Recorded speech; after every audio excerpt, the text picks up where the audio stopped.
নমস্কার প্রিয় বিয়ার, আপনারা দেখছেন খবর তরঙ্গ। পাকিস্তানে কি আবার সরকার পরিবর্তন হতে যাচ্ছে? অন্ততপক্ষে আমেরিকায় ট্রাম্প সরকারের জোর তৎপরতা এরকমই মনে হচ্ছে এই কারণেই যে তারা তৎপর হয়েছে ইমরান খানের মানবাধিকার লঙ্ঘিত হচ্ছে পাকিস্তানের জেলে, যার কারণেই ট্রাম্প সরকার জোর দিচ্ছে ইমরান খানকে জেল থেকে মুক্ত করতে। সেই সঙ্গে আমরা তো জানি পাকিস্তানে যে সরকারি ক্ষমতায় বসুক, সেনাপ্রধানের গুরুত্বপূর্ণ ভূমিকা থাকে। তাই পাকিস্তানের বর্তমান সেনাপ্রধান আসিম মুনিরকে সরানোর জন্য আমেরিকা জোর তৎপরতা শুরু করেছে। কারণ আমেরিকায় 2016 সালে একটা বিল পেশ হয়েছিল, সেই বিলের নাম Global Magnitsky Human Rights Accountability Act. এই অ্যাক্টের মাধ্যমে বিশ্বের যে কোনো দেশে মানবাধিকার লঙ্ঘিত হলে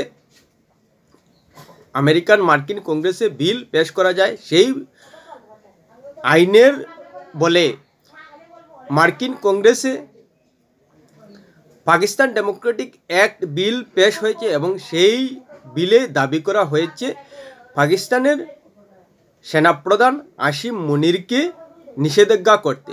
যদি আসিম মুনির নিষেধাজ্ঞা হয়ে যান তাহলে তার আমেরিকায় প্রবেশে নিষেধাজ্ঞা জারি হবে এবং আমেরিকায় সম্পত্তি থাকলে তা বাজেয়াপ্ত হয়ে যাবে। আর সেই ভয়ের পরিবেশ সৃষ্টি করেই আসিম মুনিরকে সেনাপ্রধান থেকে সরতে হবে, এই ধরনের চাপ সৃষ্টি করার তোড়জোড় শুরু করেছে ট্রাম্প সরকার। এতে ভারতের কি সুবিধা অসুবিধা থাকবে সেটা একটা প্রশ্ন থাকবে, কিন্তু পাকিস্তানের সরকার থাকলেও আর না বদলে গেলেও যে ভারতের তেমন কোনো সুবিধা অসুবিধা নেই সেটা কিন্তু মেনে নিতেই হয়। প্রিয় বিয়ার, ভিডিওটি ভালো লাগলে সাবস্ক্রাইব করবেন, এতে আপনার ক্ষতি হবে না কিন্তু আমাদের উপকার করে দেবে। উপমহাদেশে বিশেষ করে পাকিস্তান এবং বাংলাদেশের ক্ষেত্রে যে রাজনৈতিক নেতাদের উচ্চাসার কারণে আমেরিকা সহ অন্যান্য দেশ হস্তক্ষেপ করে সরকার পরিবর্তন করতে পারে, সেটা আবার প্রকাশ্যে এলো। ইমরান খানের সরকার পরিবর্তন হওয়ার সঙ্গে সঙ্গে বাংলাদেশে আমরা দেখতে পেয়েছি গত বছর আগস্টে শেখ হাসিনা দেশ থেকে পালাতে বাধ্য হলেন এবং অন্তর্বর্তী সরকার প্রতিষ্ঠিত হয়েছে এবং এর মূলে যে আমেরিকার পূর্ববর্তী রাষ্ট্রপতি জো বাইডেন ছিলেন সেটা এখন জলের মতো পরিষ্কার হয়ে গেছে। আর এটা মনে করা যায় যে জো বাইডেনের আমলে পৃথিবীতে যে অশান্তির একটা বাতাবরণ সৃষ্টি হয়েছিল তা যে জো বাইডেন পেছন থেকে ইন্ধন দিয়েছিলেন সেটা আবার প্রকাশ্যে আসছে। আর সেই অস্থির পরিস্থিতিটা যাতে পৃথিবী থেকে কমে যায় সেই চেষ্টা করছেন এবার ডোনাল্ড ট্রাম্প। এবার বলি যে ইমরান খানের প্রসঙ্গটা। ইমরান খান 2018 সালে নির্বাচিত হয়ে প্রধানমন্ত্রী হয়েছিলেন পাকিস্তানের। তারপর আসিম মুনির, যিনি সেনাপ্রধান আছেন বর্তমানে, তার প্রতি ইমরান খানের বিদ্বেষ ছিল। তিনি একেবারেই দেখতে পারতেন না আসিম মুনিরকে, সেনাপ্রধান বসানোর ইচ্ছাই ছিল না তার।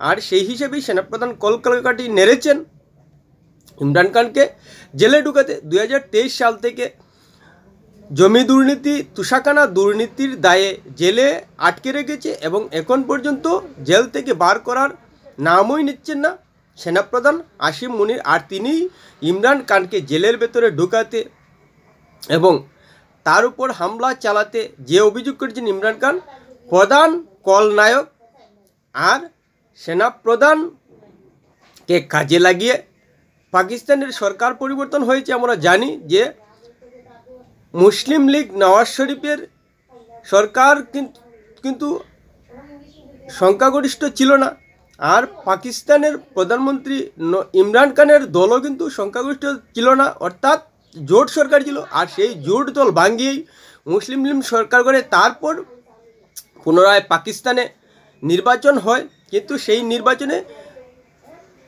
ইমরান খানকে জেলের ভিতরেই থাকতে হয়, তাকে লড়তে দেওয়া হয় না, এমনকি তার দলকেও পর্যন্ত নির্বাচনে লড়তে দেওয়া হয় না। আর এতেই পাকিস্তানে এখন পর্যন্ত পাকিস্তান তেহরিক ইনসাফ ইমরান খানের দল তেমনভাবে শক্তিশালী হয়ে উঠতে পারছে না। আর ইমরান খান তো জেলের ভিতরে 2023 সাল থেকে রয়েছেন। এটার মূল কারণ ধরা হচ্ছে যে বাইডেনের সঙ্গে ইমরান খানের সম্পর্ক ভালো ছিল না, সেই সঙ্গে রাশিয়ায় যেদিন ইউক্রেনের উপর হামলা চালানো হয় রাশিয়ার তরফ থেকে, সেই দিনই ইমরান খান রাশিয়ায় সফর করেন। অর্থাৎ একে একে দুই মিলে এটাই দাঁড়ায় জো বাইডেনের সঙ্গে ইমরান খানের সম্পর্ক ভালো ছিল না। আর সেই ইমরান খান রাশিয়ায় চলে যান যেদিন ইউক্রেনের উপর হামলা করে। আবার ইউক্রেনের সমর্থন শুরু থেকেই করেছে আমেরিকা, তাই জো বাইডেন কলকারকাঠি নেড়ে ইমরান খানকে সরিয়ে দিলেন প্রধানমন্ত্রীর পদ থেকে। এবার সেই পরিস্থিতি ঘুরানোর চেষ্টা করছেন ট্রাম্প সরকার, যাতে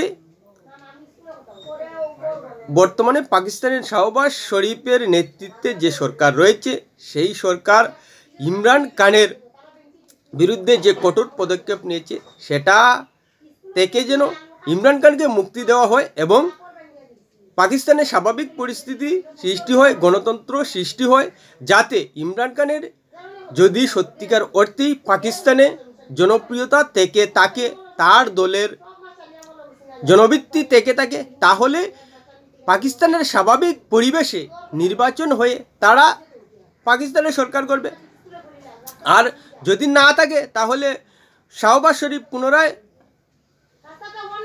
পাকিস্তানের সরকারে থেকে যাবেন। কিন্তু এটা মেনে নিতেই হয় যে পাকিস্তানে জো বাইডেন পেছন থেকে কলকারকাঠি নেড়ে ইমরান খানকে সরানো হয়েছে।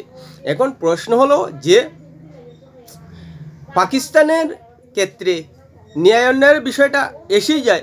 পরিষ্কার দেখা যাচ্ছে যে ইমরান খানকে জোর করে সরানো হয়েছে, আর এর অন্যতম খলনায়ক ছিলেন আসিম মুনির, পরিষ্কার।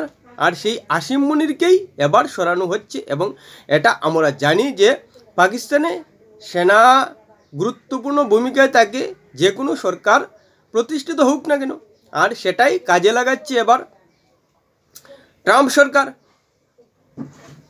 Donald Trump. আর এতে করে একটা বিষয় পরিষ্কার হয়ে গেছে, বাংলাদেশে যে পরিস্থিতি তৈরি হয়েছে সেটাও কিন্তু ডোনাল্ড ট্রাম্পের আগে যে রাষ্ট্রপতি জো বাইডেন ছিলেন তার আমলেই হয়েছে। এবং এটাও আমরা দেখতে পেয়েছি যে প্রধান উপদেষ্টা মোহাম্মদ ইউনূসের সঙ্গে জো বাইডেনের কি সখ্যতা, এতে প্রমাণ হয়ে গেছে যে বাংলাদেশেও সরকার পরিবর্তনের ক্ষেত্রে আমেরিকা পেছন থেকে কলকারকাঠি নেড়েছিল।